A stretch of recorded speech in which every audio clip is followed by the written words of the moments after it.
গ্রেপ্তারের পর সাধারণত অপরাধীদের আদালতের লকআপে কিংবা জেরা কক্ষে আটকে রাখা হয়। তবে সম্প্রতি পুলিশ বেছে নিয়েছে একটি বেনজির আর কড়া দাওয়াই। এলাকা ধৃত কুখ্যাত দুষ্কৃতীদের নিজের এলাকায় একেবারে জনসমক্ষে কোমরে দড়ি পরিয়ে হাত বেঁধে প্যারেড করানো হচ্ছে।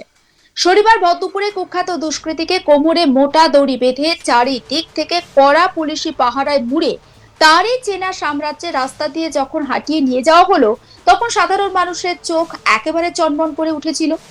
যে রাস্তা দিয়ে কদিন আগেও সে বুক ফুলিয়ে হেঁটে যেত, আজ সেই রাস্তায় তার মাথা নিচু, পরনে অপরাধীর তকমা বা অপরাধীর ড্রেস, আর কোমরে বাঁধা পুলিশের দড়ি। ক্ষমতার ভরকেন্দ্র কিভাবে চোখের পলকে বদলে যায়, এই দৃশ্য তারই এক জলজ্যান্ত আর হাড় কাঁপানো উদাহরণ। খবরের ভিতরের খবর খতিয়ে দেখলে বোঝা যাবে এই কুখ্যাত দুষ্কৃতী আসলে আর কেউ নয়, সে হলো ভাটপাড়া ত্রাস সুদীপ চৌধুরী ওরফে কালুয়া। বোমাবাজি, তোলাবাজি, আগ্নেয়াস্ত্র উঁচিয়ে সাধারণ ব্যবসায়ী থেকে শুরু করে আমজনতাকে হুমকি দেওয়া, এমন কোনো অপরাধের খতিয়ান নেই যা তার নামের পাশে লেখা নেই। দীর্ঘদিন ধরে পুলিশের চোখে ধুলো দিয়ে বেড়ানোর পর গত 4 জুন 2026 তারিখে ডানলপ এলাকা থেকে ভাটপাড়া থানার পুলিশ তাকে গ্রেপ্তার করে। এরপর তাকে ব্যারাকপুর মহকুমা আদালতে পেশ করা হয় এবং বিচারক তাকে পুলিশি হেফাজতে নির্দেশ দেয়। আর সেই হেফাজত চলাকালীনই শনিবার 11 জুলাই তদন্তের স্বার্থে আর অপরাধের পুনর্নির্মাণের জন্য তাকে কোমরে দড়ি বেঁধে ভাটপাড়ার অলিতে গলিতে ঘোরালো পুলিশ। রাজনীতি আর অপরাধের এই যে ভয়ঙ্কর একটা ককটেল, তা আমাদের রাজ্যে নতুন কিছু নয়। এই কালুয়ার গায়েও জড়িয়ে গিয়েছিল তৎকালীন শাসক দলের তকমা। সে এলাকায় পরিচিত ছিল তৃণমূলের ঘনিষ্ঠ দুষ্কৃতী হিসাবে, ফলে তার দাপট ছিল আকাশ ছোঁয়া। নির্বাচনের সময় সাধারণ মানুষকে ভোটদানে বাধা দেওয়া থেকে শুরু করে বিরোধী রাজনৈতিক কর্মীদের উপর চড়াও হওয়া, সবকিছুতেই এই কালুয়া বাহিনী ছিল সিদ্ধহস্ত। আর ঠিক এ কারণেই তার এই হাল দেখে বিরোধী শিবির শুধু খুশি নয়, একে আইনের জয় হিসাবেও দেখছে। জগদ্দল বিধানসভার বিজেপি বিধায়ক ডক্টর রাজেশ কুমার এই ঘটনা প্রসঙ্গে তৃণমূল কংগ্রেসকে কড়া ভাষায় আক্রমণ করেছেন। তিনি স্পষ্ট ক্ষোভ উগরে দিয়ে বলেছেন, তৃণমূলের আমলে এই ধরনের সমাজ বিরোধীরা সবসময় ক্ষমতার আশীর্বাদ ধন্য হয়েছেন। এমন কোনো অপরাধ নেই যা এদের সঙ্গে তারা জড়িত ছিলেন না। নির্বাচনের সময় এই কালুয়া তার দলবল এলাকায় একটা সন্ত্রাস চালিয়েছিল। আমি খুব খুশি যে পুলিশ আজ ওকে গ্রেপ্তার করে কোমরে দড়ি বেঁধে এলাকায় ঘুরিয়েছে। এতে সাধারণ মানুষের মন থেকে যে ভয় ভীতি ছিল তা অন্তত কেটে যাবে। সমাজে এই বার্তাটা যাবে যে এখানে কোনো রাজনৈতিক শাসকের আইন চলে না, আইন চলে দেশের বিচার ব্যবস্থার। একবার শোনাই ডক্টর রাজেশ কুমার বিজেপি বিধায়কটি কি বলছেন সেই বক্তব্য। তৃণমূলের আমলে এত গুন্ডা এলিমেন্ট যারা ছিল তাদের সকলকে তারা আশীর্বাদ দিয়ে পুষ্ট করে রেখেছিল। মানুষের উপরে এত বেশি অত্যাচার করা হয়েছে, এরকম কোনো অপরাধ নেই যার সঙ্গে তারা জড়িত ছিল না। আপনি এটা দেখুন কি তোলাবাজি হোক, না সিন্ডিকেট চালানো হোক, না মানুষকে হুমকি দিয়ে এক্সটর্শন করা হোক, না ইভেন খুন করে দেওয়া হোক, সব ধরনের অপরাধের সঙ্গে তারা যুক্ত ছিল। কাতায় বোমা, বন্দুক, গুলি এইসবের কারোবার ওখানে চলতো। আমরা দেখেছি ইলেকশনের সময়ও এরা খুব দাপটের সঙ্গে কালুয়া ওর এদের পুরো গ্যাং, যারা আগের যে বিধায়ক সোমনাথ শ্যাম তার ছায়া সঙ্গী, এরা পুরো এলাকার মধ্যে সন্ত্রাস চালাচ্ছিল। আমি খুব খুশি পুলিশ ওকে আবার গ্রেফতার করে কালকে এলাকার মধ্যে ঘুরিয়েছে, যাতে সাধারণ মানুষের ভয় ভীতিটা কাটে এবং ওরা যেন বুঝতে পারে কি এখানে আইনের শাসন প্রতিষ্ঠিত হয়েছে, কোনো শাসকদের আইন এখন চলবে না। এবং একেও করা হচ্ছে এবং এদের উপরে যাদের আশীর্বাদ পুষ্ট ছিল সোমনাথ শ্যাম এবং আরও যারা বড় বড় নেতা এদেরকে উপরে আশীর্বাদ দিয়ে রেখে মানুষের উপরে সন্ত্রাস চালিয়েছে, তাদেরও এরকমই একটা গতি করার দরকার আছে। হ্যাঁ, তো সোমনাথ শ্যামকেও খুঁজতে হবে পুলিশকে।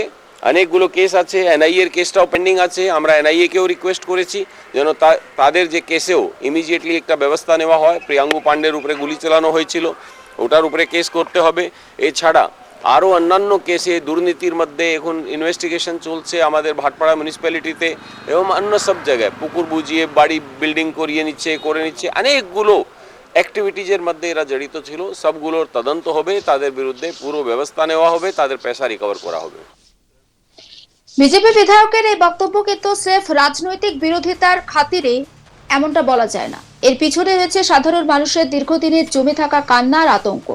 শিল্পাঞ্চল হিসেবে পরিচিত এই এলাকায় বছরের পর বছর ধরে সিন্ডিকেট রাজ, তোলাবাজি আর বোমাবাজি সাধারণ মানুষের জীবনকে অতিষ্ঠ করে তুলেছে। একটা দোকান খুলতে গেলে কিংবা নিজের জমিতে বাড়ি তৈরি করতে গেলে এই কালুয়াদের অনুমতি আর মোটা টাকা গুনতে হতো। কেউ প্রতিবাদ করলে তার কপালে জুটতো পিস্তলের বাটের বাড়ি কিংবা মাঝরাতে বাড়ির সামনে বোমাবাজি। পুলিশের এই কোমরের দড়ি দেওয়াই কিন্তু ভাটপাড়ার ইতিহাসে একটা বিরাট মনস্তাত্ত্বিক জয়। সমস্ত বিষয়টা নিয়ে আমার কলিগ দীপক দেবনাথ তার রিপোর্টে কি রেখেছেন আসুন দেখাই। দেখো, ভাটপাড়ার কুখ্যাত ত্রাস বা অ্যান্টি সোশ্যাল যাকে বলা হয় সেই সুজিত চৌধুরী অর্থাৎ ওরফে কালুয়া, এই কালুয়াকে গ্রেপ্তার করে তাকে পুলিশি হেফাজতে নেওয়া হলো এবং পুলিশি হেফাজতের যে মেয়াদ সেই মেয়াদের মধ্যে কিন্তু তদন্তের স্বার্থে তাকে কিন্তু এলাকায় ঘোরানো হলো এবং কোমরে দড়ি বেঁধে হাফ প্যান্ট পরিয়ে তাকে ঘোরানো হলো।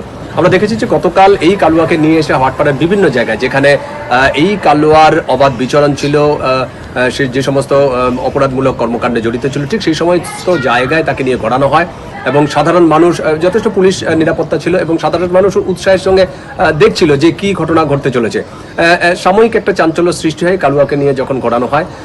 এই কালুয়ার বিরুদ্ধে যে অভিযোগ সেটি হচ্ছে যে তোলাবাজি, হুমকি সহ একাধিক অভিযোগ, অবৈধ নির্মাণ, এবং সেই অভিযোগেই বেশ কিছুদিন আগে গত 4 জুন তাকে গ্রেপ্তার করা হয় এবং গ্রেপ্তারের পর তাকে গ্রেপ্তার করা ডানলপ থেকে, এবং তিনি আঁচ পেয়েছিলেন যে তাকে গ্রেপ্তার করা হতে পারে। এই আঁচ পেয়ে বা আশঙ্কা পেয়ে তিনি কিন্তু ভাটপাড়া থেকে বেরিয়ে যান এবং 4 জুন ডানলপ থেকে গ্রেপ্তার করা হয়। তারপরে তাকে ব্যারাকপুর মহকুমা আদালতে তোলা হয় এবং পুলিশি হেফাজতের নির্দেশ দেয় এবং সেই পুলিশি হেফাজতে নিয়েই কিন্তু আমরা দেখলাম যে কালুয়াকে নিয়ে বিভিন্ন জায়গায় তদন্ত চলেছে এবং এই নিয়ে একটা চাঞ্চল্য সৃষ্টি হয়েছে এবং এই নিয়ে যে জগদ্দলের যে বিজেপি বিধায়ক ডক্টর রাজেশ কুমার তিনি একটি মন্তব্য করেছেন। তিনি বলেছেন যে এই কালুয়া অর্থাৎ সুজিত চৌধুরী গত যে নির্বাচন হয়েছে, বিধানসভার নির্বাচন, সদ্য সমাপ্ত নির্বাচন, সেই নির্বাচনে কিন্তু এই কালুয়া এবং তার দলবলের বিরুদ্ধে একটা সন্ত্রাসমূলক কর্মকাণ্ড বা সেখানে একটা ভয়ের বাতাবরণ তৈরি করা, এইরকম একটা অভিযোগ ছিল এবং পুলিশ তাকে গ্রেপ্তার করেছে। এটি অত্যন্ত ভালো খবর এবং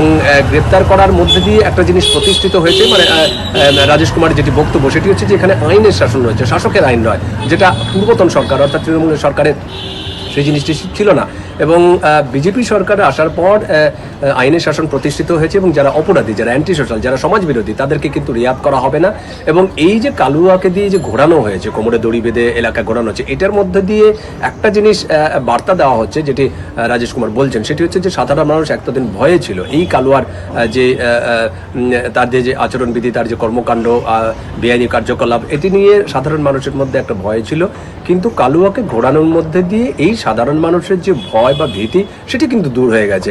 এটি হচ্ছে তার মন্তব্য। আমরা দেখেছি যে বিভিন্ন সময় রাজ্যে যখন বিজেপি সরকার এসেছে তারপরে কিন্তু বিভিন্ন সময় আমরা দেখেছি যে যারা অপরাধী যাদেরকে গ্রেপ্তার করা হয়েছে, সেই গ্রেপ্তারের পর তাকে সেই সমস্ত অপরাধীদের বিভিন্ন জায়গায় ঘোরানো হয়েছে, কখনো কোমরে দড়ি বেঁধে, কখনো হাতে দড়ি বেঁধে, এবং এই নিয়ে একটা চাঞ্চল্য সৃষ্টি হয়েছে এবং সেরকমই একটি ঘটনা আমরা আজকে দেখলাম যে এই কালুয়া যাকে ভাটপাড়া ত্রাস বলে মনে করা হতো, চিহ্নিত করা হতো, সেই কালুয়াকে পুলিশি হেফাজতে নেওয়ার পর তাকে কিন্তু এই কোমরে দড়ি বেঁধে কিন্তু বিভিন্ন জায়গায় ঘোরানো হয়েছে।